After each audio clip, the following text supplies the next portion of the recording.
Okay, here we go. Understanding Myers Briggs personality preferences, judging versus perceiving. This is the last letter of your Myers Briggs personality type.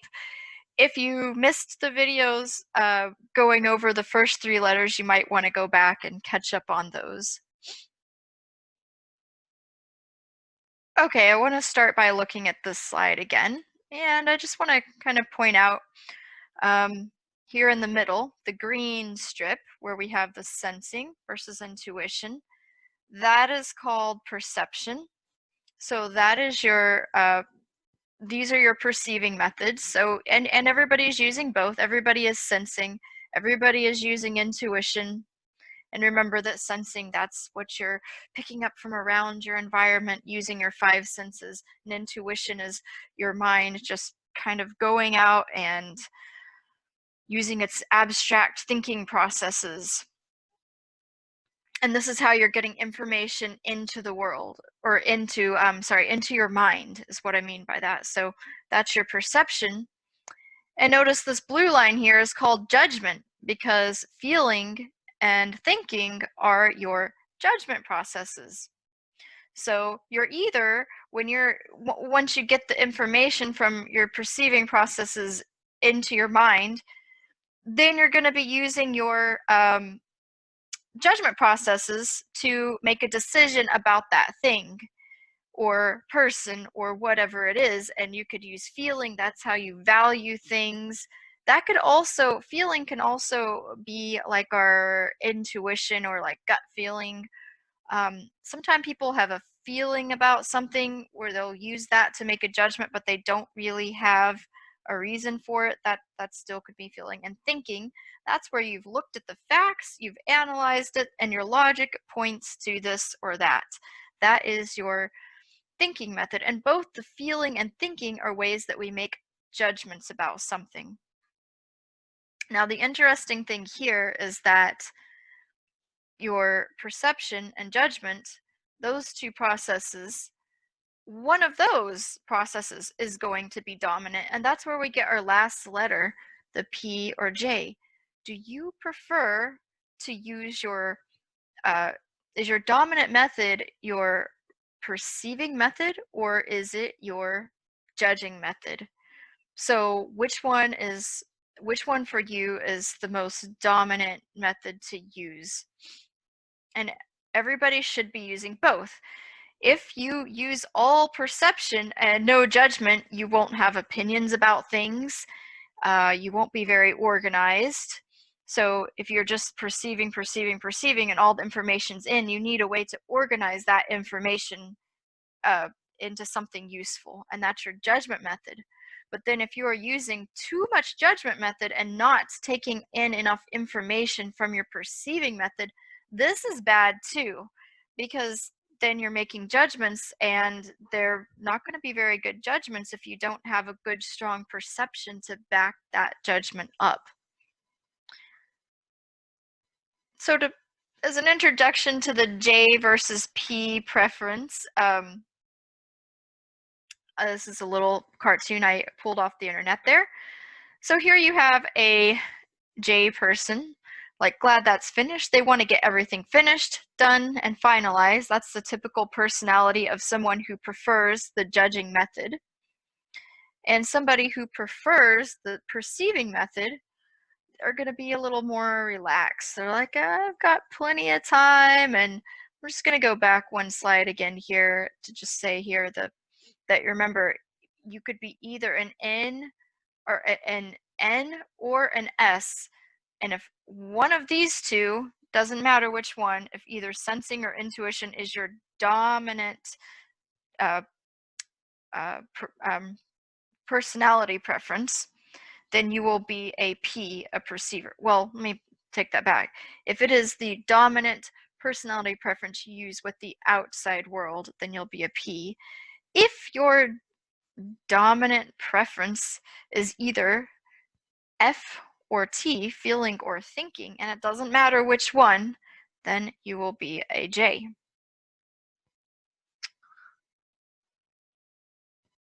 Okay, so P versus J. the perceiving methods, sensing, intuition. Both of those are perceiving methods, and judging methods, thinking and feeling. And what we're talking about with this P or J is which one of these methods do you use towards the outside world? Do you look at the outside world as a perceiver taking in information or judging? And the reason I'm stressing the outside world is because you may be a perceiver in your outside world, but a judger in your inside world, or a judger on your outside world and a perceiver on your inside world. And we'll get into that and the details about that later. But right now, you just have to remember that in the Myers Briggs personality types, the fourth letter is talking about which you prefer to use towards the outside world, perceiving or judging. Now, when you're using perceiving or judging, these will reflect in your personalities in certain ways. And this is, we could say this is your approach to life. And this I found on the internet here. It does a really good job of just summarizing it. So signs of judging personalities.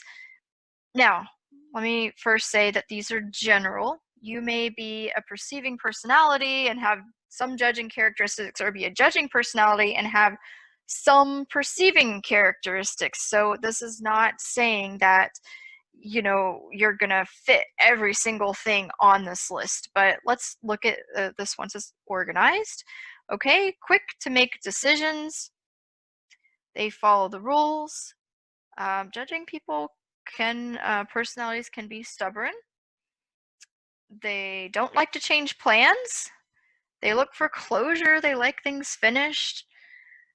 And some of them may have a tendency to want to control others or control what's going on or the environment around them.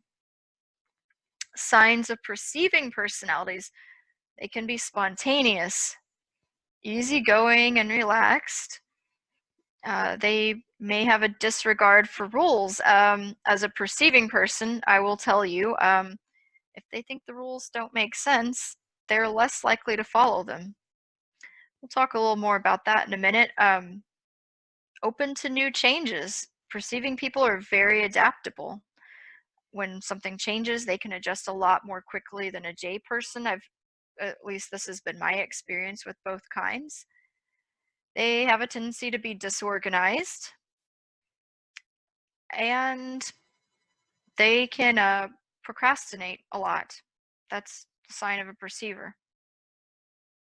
So let's take a deeper look. Judging types. Now, I put Lisa Simpson here because she's a judging type. She follows the rules. She's very organized. She does good on her schoolwork. And this would be, and then you can kind of see, here's the little checklist. So the J type, they've got their things they want to do. They're going to check them off. Very neat, tidy, this type of person. Okay, so you could be a thinking, could be your dominant preference, or feeling is dominant, and they are extroverted, whichever one of these is your extroverted preference. If it's more, if one of these is the dominant one overall, then you could be a judging type. They're lawful, they follow the rules. Judging types don't like to break the rules, even if the rules don't make sense. Even if they may be better off if they did break the rules. Of course, that's the opinion of a perceiver, which is me. They're still going to follow the rules.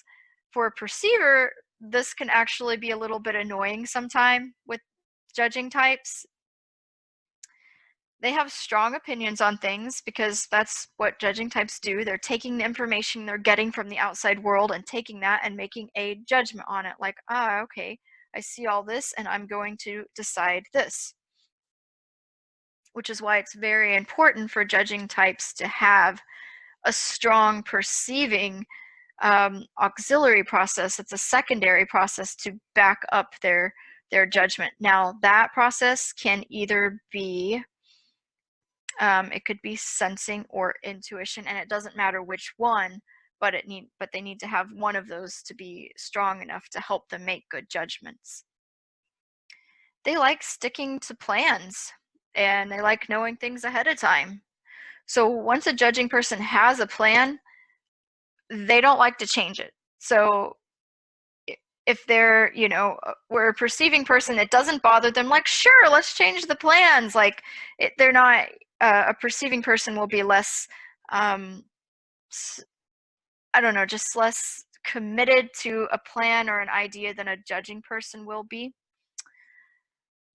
And judging people like to know what's going to happen in advance. Some perceiving people are going to like to know that too. I think that's pretty general for a lot of people. Okay, but here, this last or second to last one, can feel stressed. This is a very good way to tell if you are a judging person or not. Do you feel stressed easily? Because perceiving people, they don't feel stressed that easily. They can get stressed, of course, but they're going to be more relaxed. Whereas a judging type, when the plans change or these things, a perceiving person may appear to be calm and these things don't bother them, whereas a judging person will get stressed out. And that's a really good way if you can, if things make you feel stressed easily, you're probably a judging type. And then lastly, judging types value stability over freedom. So if they have a choice to um, have a very good and stable job, maybe one they don't like as much, they will prefer to have that rather than a job that they really enjoy, that gives them more freedom, but it's not very stable. So stability is a big deal for a judging type, but not as much for a perceiving type. All right, let's look a little deeper into perceiving types. So perceiving types can seem sometimes a little bit like hippies.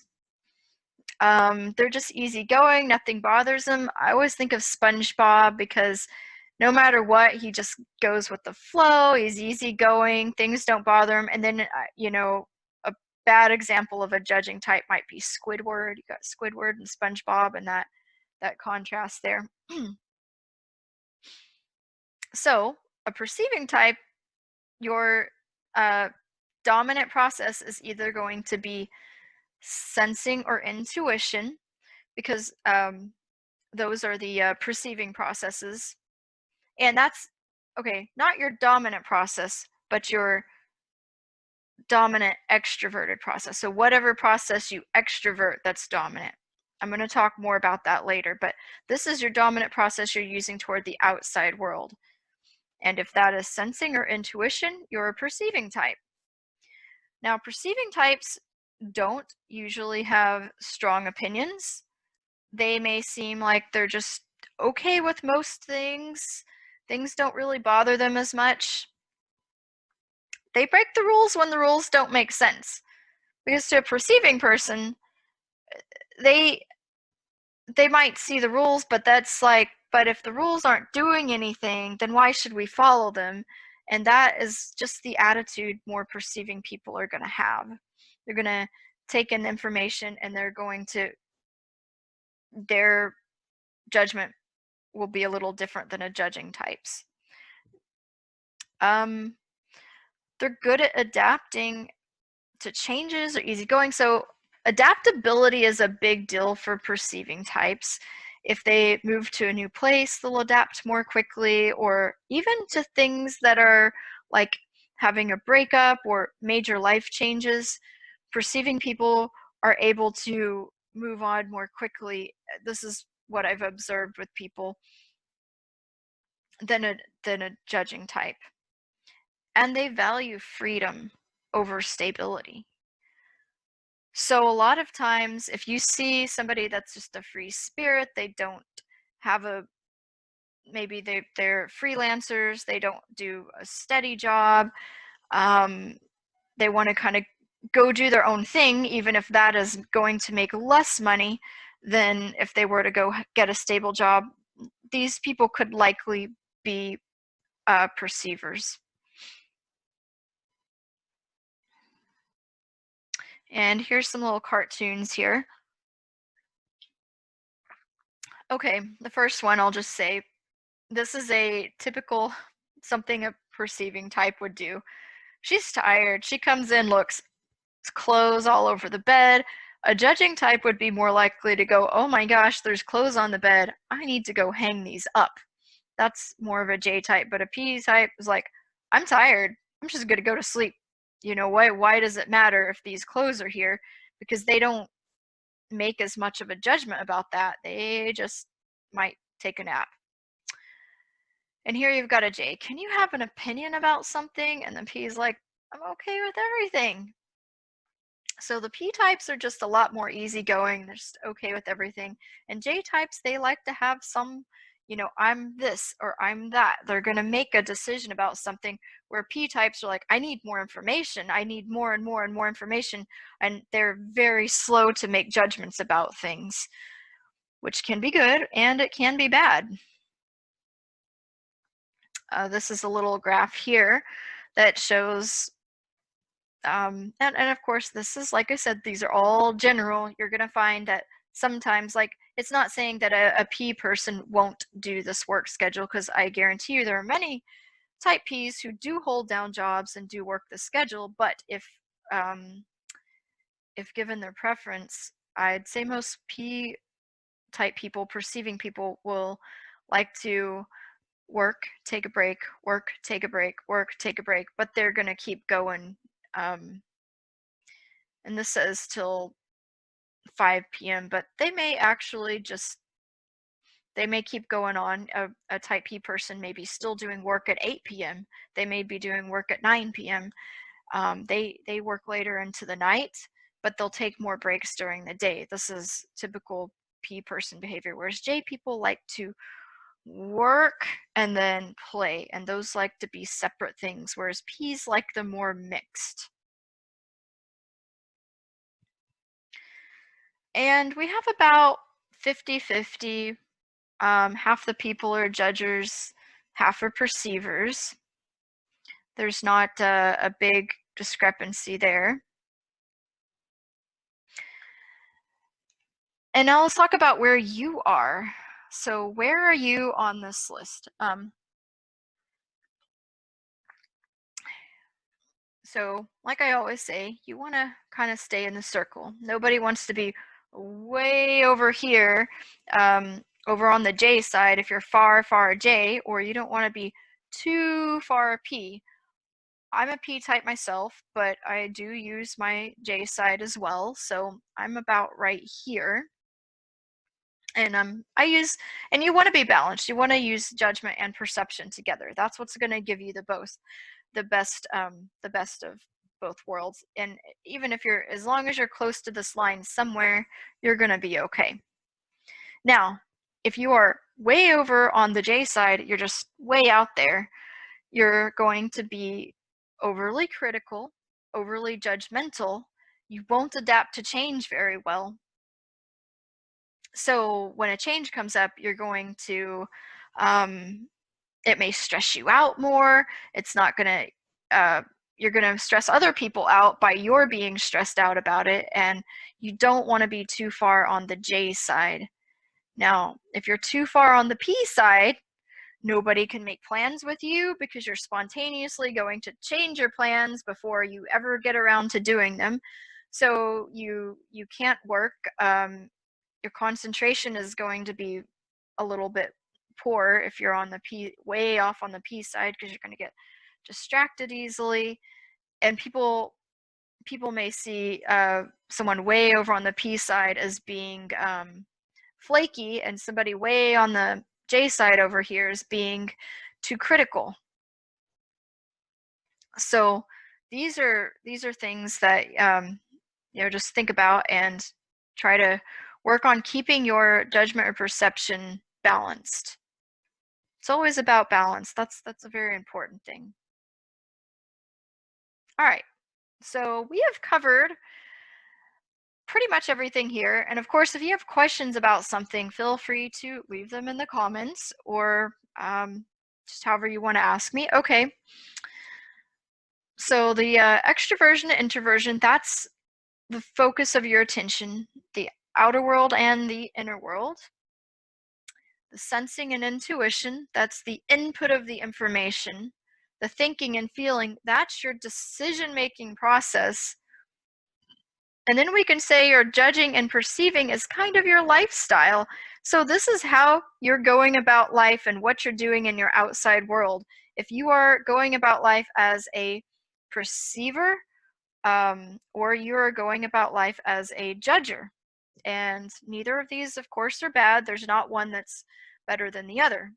I will say this though, when we talked about thinking and feeling, that when you're dealing with people, you should use feeling judgment rather than thinking.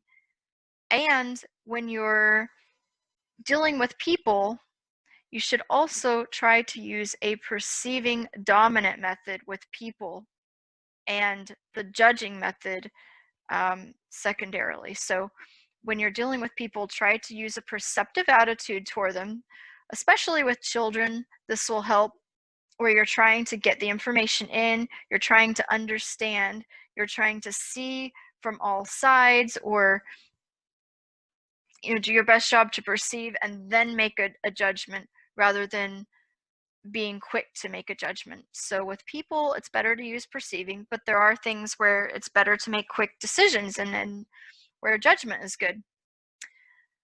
Perceiving types can also be indecisive. That's something I didn't mention before, but they can sometimes be very slow to make decisions. And sometimes that's good, like maybe with people, and sometimes with other things that can be bad, like if you're trying to decide which kind of yogurt to buy. Yeah, there was a time my mom, she walked the entire circle of the supermarket and came back to the yogurt, and she's like, I knew you'd still be standing here trying to figure out which yogurt you wanted. Okay, and I like this. This is a little chart uh, that is just makes it easy to figure out your type or the type of your friends, okay? So the I versus E, that's the introversion and extroversion. If the person is more likely to be moody, then you're more likely an introvert. If the person is more likely to be annoying, so this is how would your friends describe you? Would they describe you more as moody or annoying? Um, if it's more likely they'd say annoying, you're probably an extrovert. If they'd more likely say moody, you're probably an introvert. Okay, and how about okay, S and N.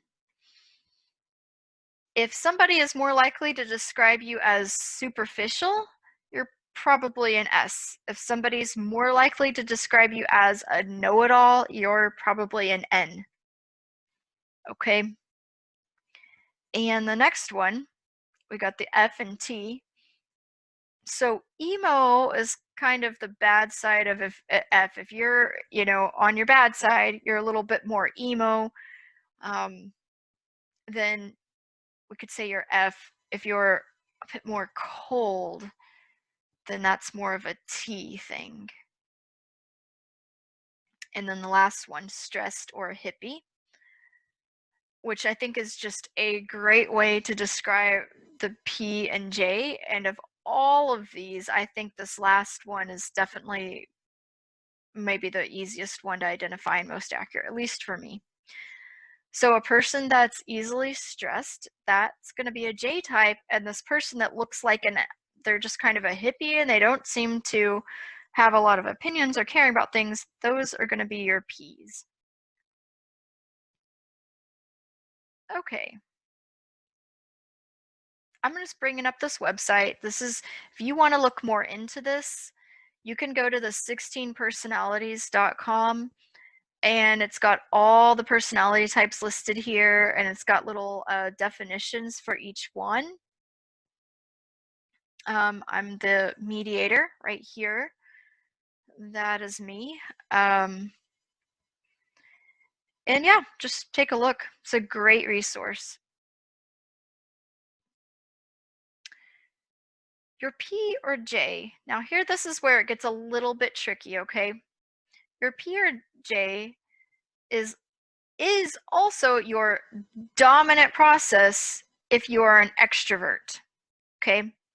So these are the extroverted types, okay? If you're a ESTP, so P means you're a perceiving type.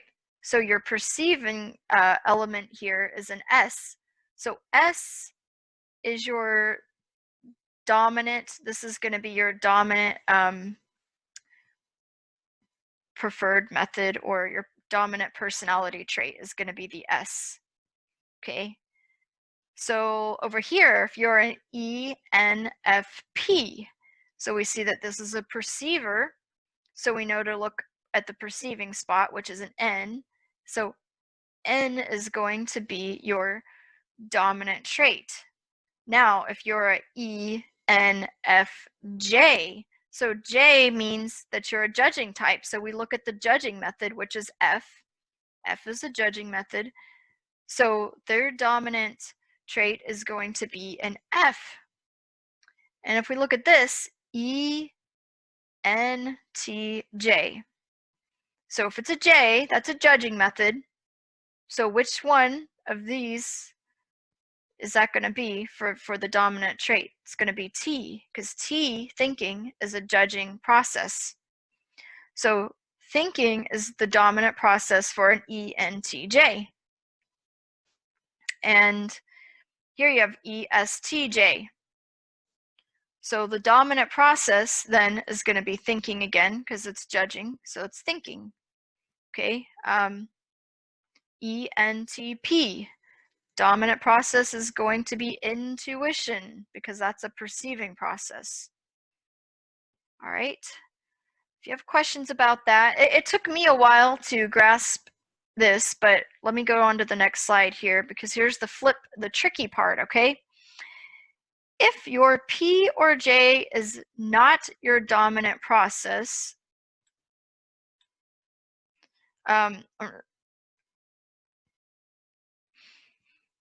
okay, you are an introvert. It is only the process you extrovert with. Okay, so the P or J is not your dominant process. If you're an introvert, it is the process that you are putting out to the world. Okay, that's the process we see, which is why that's the process in your personality type, because this is your outer personality. Okay, so this is where it gets tricky. Let's look at these. You got ISTJ, but this is an introvert, so the dominant process is not going to be T, because T, so this is a J type, so T is the extroverted process they're putting out to the world. Their dominant process is going to be S. It's flipped if you're an introvert. Okay? If you are an INFJ, your dominant process is not going to be your J process. Your J process, which is F, that's what you're extroverting. Your dominant process is going to be N. That's what your dominant process is your intuition, but it's introverted. So your intuition will be introverted. Over here, the S is introverted. Okay?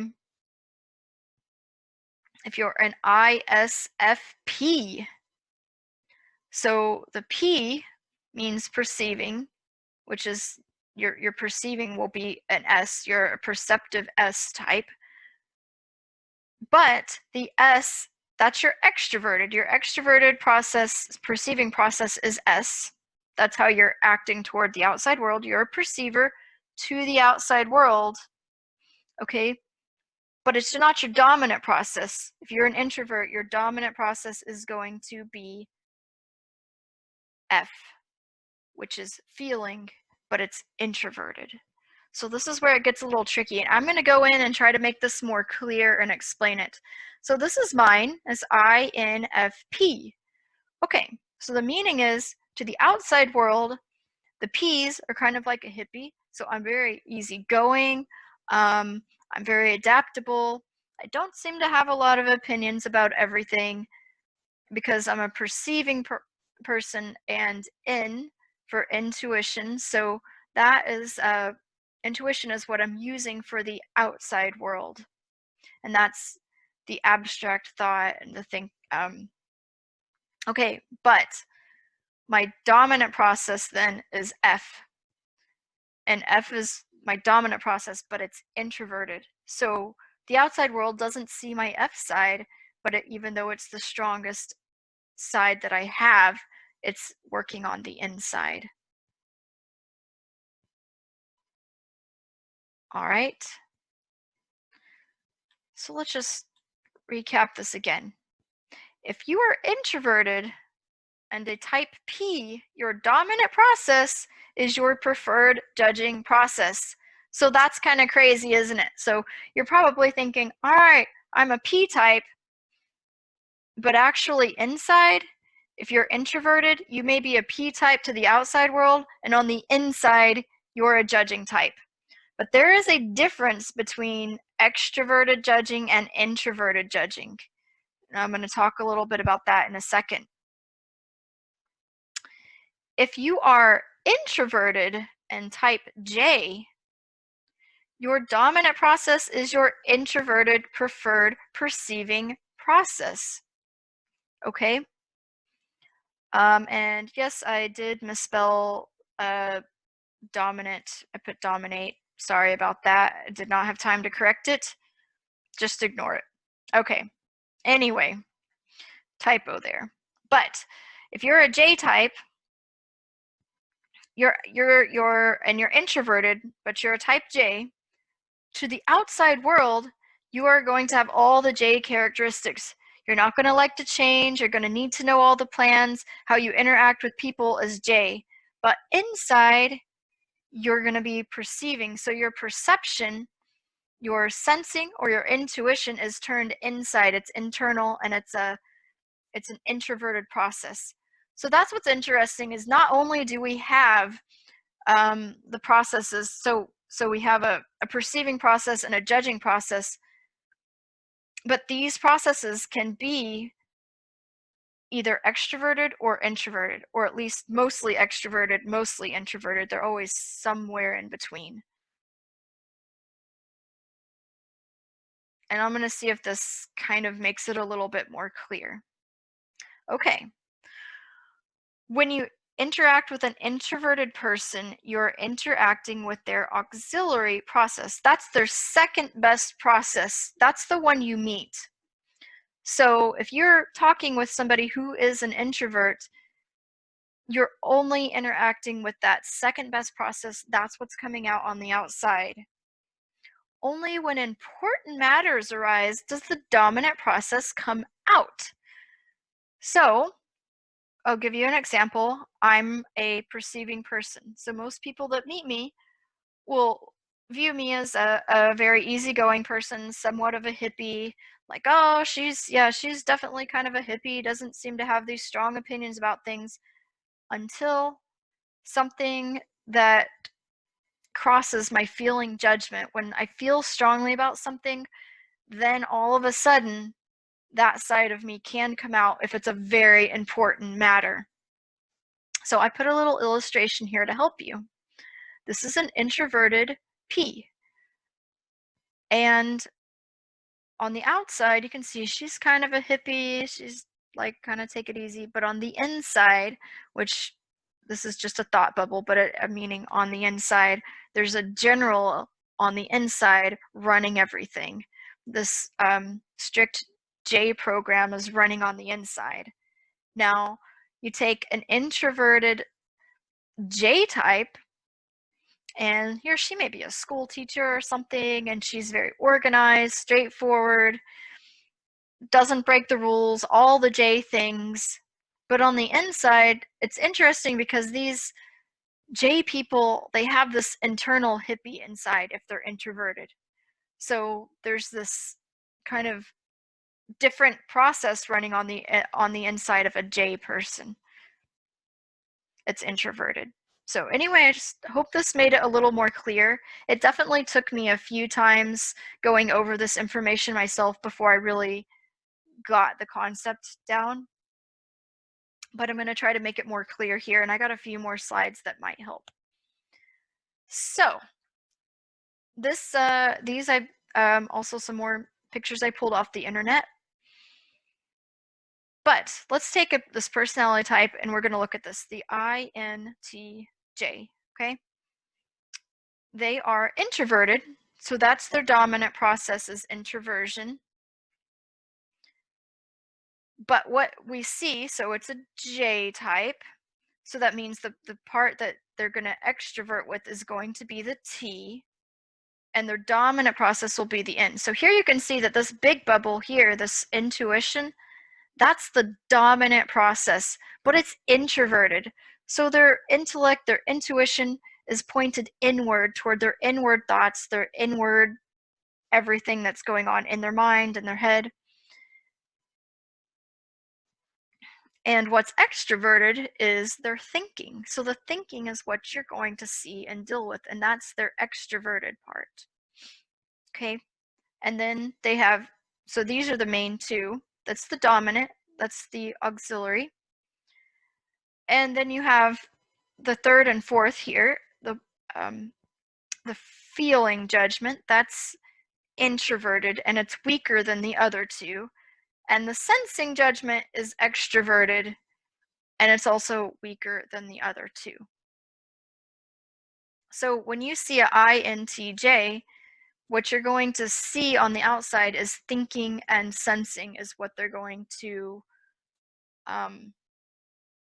that's what they're going to extrovert. So this is the type of personality that you're going to see on the outside. These programs here are running on the inside. So I'm going to mention something else about balance here, but I'm going to do it on a different slide here. Okay, so this is the same thing. You got the INFJ here. Okay, so you have J. That means the outside is going to be judging. So feeling here, feeling is the extroverted process.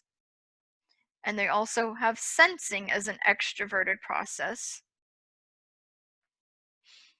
And intuition is introverted, but that's their biggest, strongest one. So this is the perception. That's the inner hippie in there, the intuition. Now, I want you to also notice that on these bubbles here, that they're not all introverted, they're not all extroverted. So even with the intuition, part of the intuition is still extroverted. Part of the feeling is still introverted. Okay? And that's true of pretty much all of these. Okay, so the ENFPs, they are extroverts. So P, that's how they're perceivers to the outside world, okay? So the perceiving process is intuition here, and that's the dominant one. So as you can see with a P, the perceiving process is dominant if you're an extrovert. It's your dominant process. But then your second best process, the F, is going to be introverted. Your third best process, which is thinking, will be extroverted, and then your sensing is introverted. So these are very different. Now, this is also something interesting for balancing out personalities. You want to have a good balance between introversion and extroversion. That is very important. Your inner world and your outer world needs to be balanced, and I will explain why this is. For example, so if you're an INFP, your dominant your dominant thing here will be feeling, because P, so N, intuition, that's what's going to the outer world is your intuition. Okay, but your dominant is the feeling. Now, if you're very, very, very introverted, way off onto the I side of the introverts, you don't have a lot of control of your extroversion. If you haven't learned to extrovert well, your intuition and your thinking, which if you're INFP, those are your extroverted processes, will be very weak. So, you need to develop both your inner and outer world. Your introversion and extroversion both need to be developed to have balance between both of these processes. So, I'm the INFP, and as you can see, so intuition, that's intellect. So putting together this type of presentation is a very in thing to do because that's I'm using abstract thought and intellect. This is personality types is not something practical. It's definitely a little bit more abstract. So this is something more in people are going to be interested in than S people. So that's an extroverted intuition. I'm uh, looking at the outside world and using my intuition pointed toward the outside world, and then thinking, this is the logic and analytical process. Now I am an introvert, but my extroverted processes, my extroverting is still pretty good because I'm close to the middle of the line, and because I can extrovert well, my intuition and my thinking are strong because those are my extroverted processes and I can extrovert very well. And as you can see from me doing this presentation, what processes I'm using right now for the outside world is my intuition, putting this together, and my thinking is what you can see in this, me doing here in this presentation.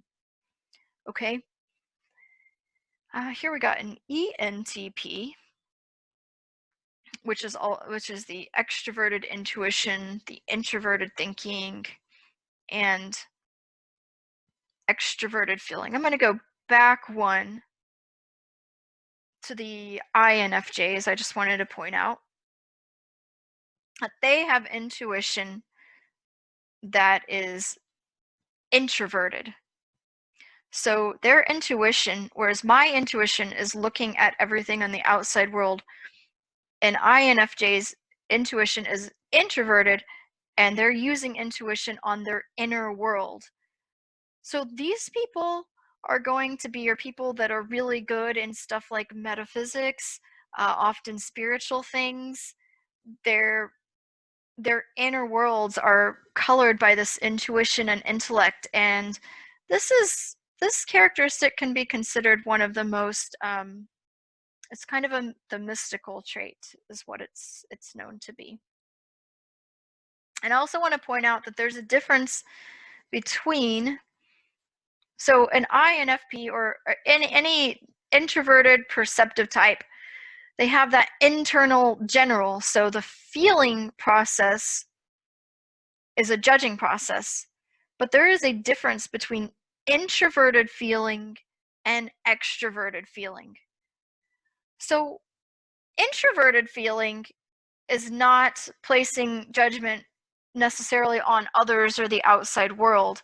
Introverted feeling is going to be noticing, it's going to place a lot of judgment on your internal world, on yourself, on what you're doing. So INFPs may have a lot of judgment towards their selves. That's where the judgment is directed. It's directed to the internal world, not the external world. So even though an INFP is actually a judging type, the judgment is inside. Intuition, too. That's directed outside. And then I want to talk about, okay, sensing's another one for internal sensing. I think that people that sense internally, where it's directed inward, have a good sense of, and internal sensing can be very good for knowing what's going on in your body. For me, I can tell my sensing is inward because if I eat some food, I can feel how that makes me feel, and just having that connection between what's going on in your body and all these feelings and what how things are interacting. I think that's an introverted sensing thing. Whereas extroverted sensing, you're seeing, you're picking up things from the outside world.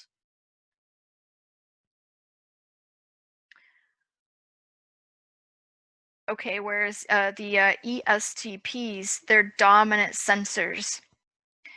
These are the people that you want to go, if you're buying a new house, these are the people you want to take with you because they're going to walk through and they're going to be able to tell you sensing is their dominant thing and it's extroverted. So they're going to be able to point out every little crack, every little thing that perhaps if you're an intuitive like me, you're going to totally miss, you're not going to see. So dominant extroverted sensing, very, very good at picking up things from the outside world. Never try to lie to these people. They'll know. They just pick up that body language, all of this. They have dominant sensing people have a very good intuition when it comes to people because they can pick up a lot of things from body language. And then so thinking is their introverted process, and they've got feeling for extroverted. So these types of people, I think,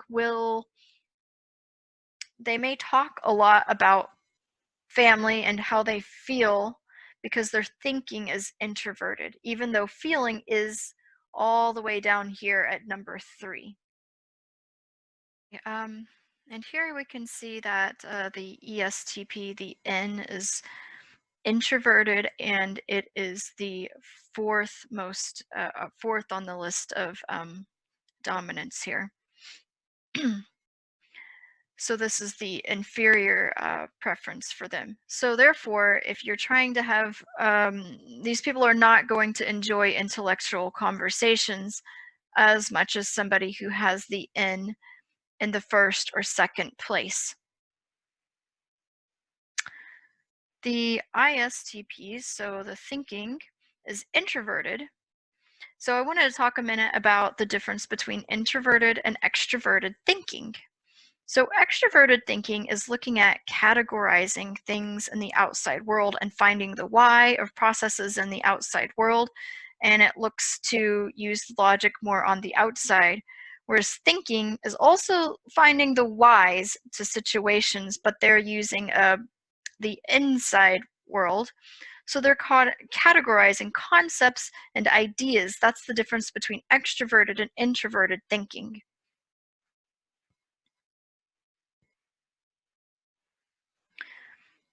So over here, we have a chart that goes through all 16 types, and it is listing. So notice that you've got the introversion and extroversion, okay? And then you're going to have your sensing processes. I'm sorry, your perceiving processes, which is sensing and intuition. And everybody uses sensing, everybody uses intuition. So you're going to have, and everybody's going to have an N and an S. And everybody is using their T and their F, which is your judging process. So you have your 2 sensing processes, your 2 judging processes, and that's what these 4 things are over here. And they're ranked in an order. And notice by each one there's a little I or a little E. So the I means it's an introverted process, and the E means it's an extroverted process. Okay, so those are, we have the dominant. The second one, we call that your auxiliary process.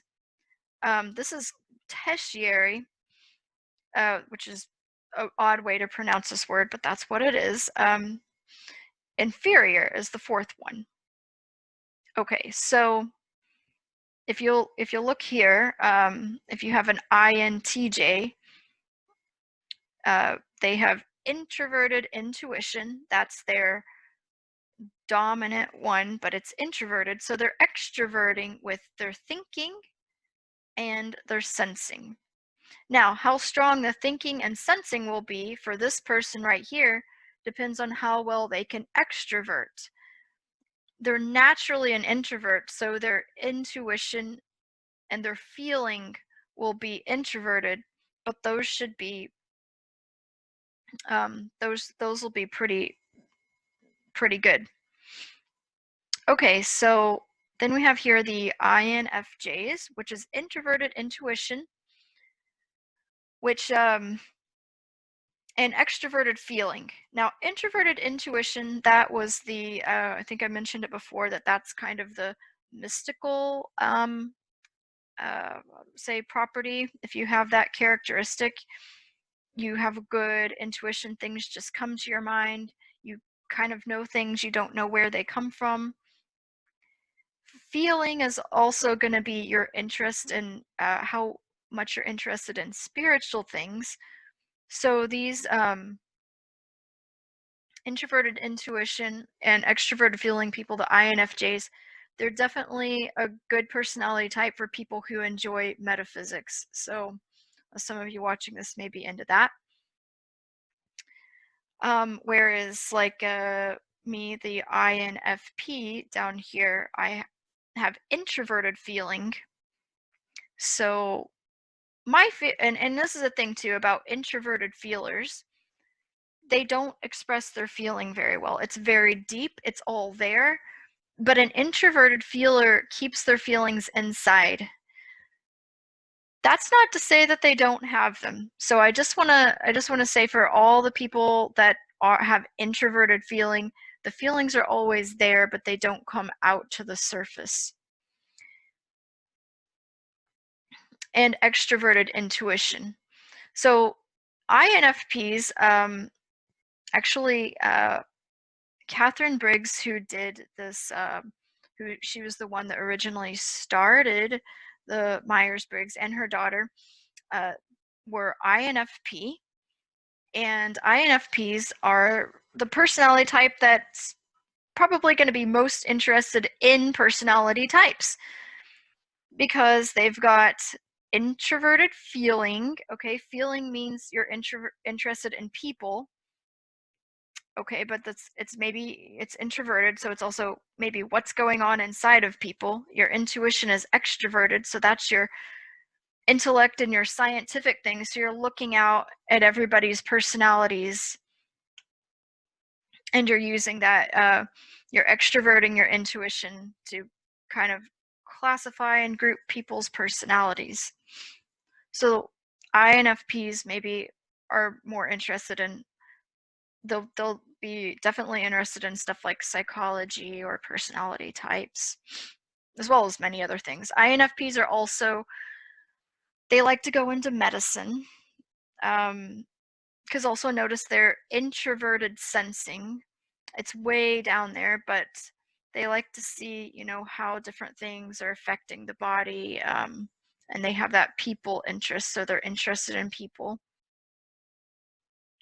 Um, let's see here. I'm gonna pick out one. Okay, this is a ISFPs. They're interesting too. They also, so this is what my mom is. She's an ISFP, and we share all the letters except for I'm an N and she's an S.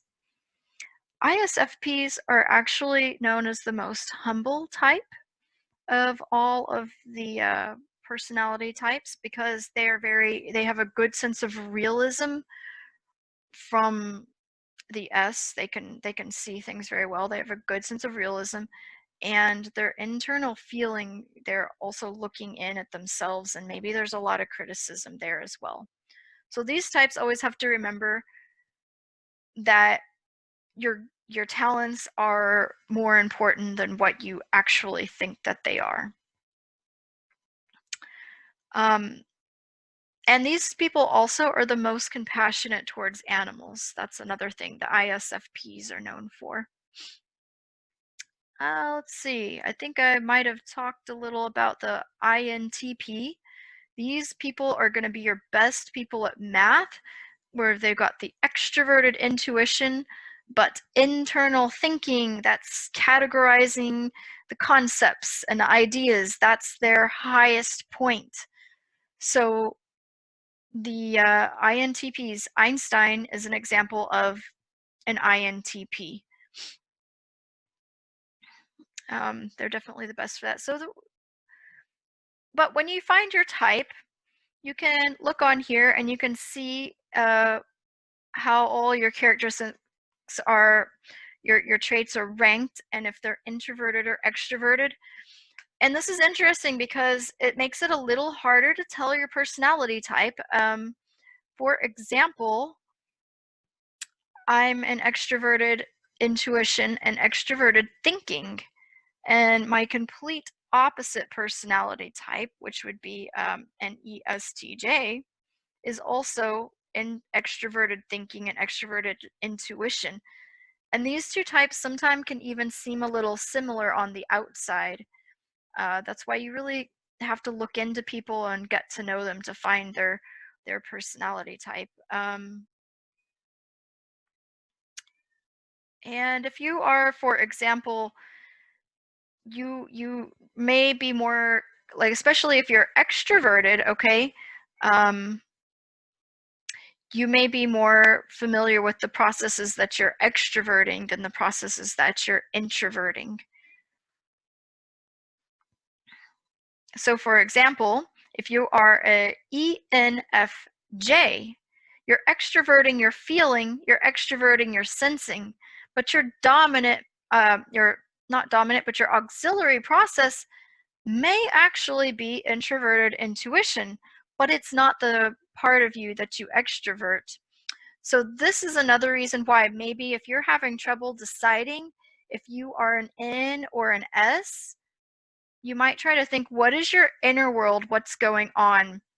And then also looking at these, the E and the S, you can kind of tell if you are, what's happening is in your inner world or if it's in your outer world. So that may be one reason why it's a little bit hard to tell. For me, when I first started doing this, I was pretty sure I was a thinker, not a feeler. But thinking is the part of me that I extrovert with. My feeling is definitely dominant when I really start thinking about it, but it is all inside. So these are things to consider when you're trying to figure out what type you are. All right, guys. Thanks for joining today. And if you have any questions, just write me some comments below and let me know what you think.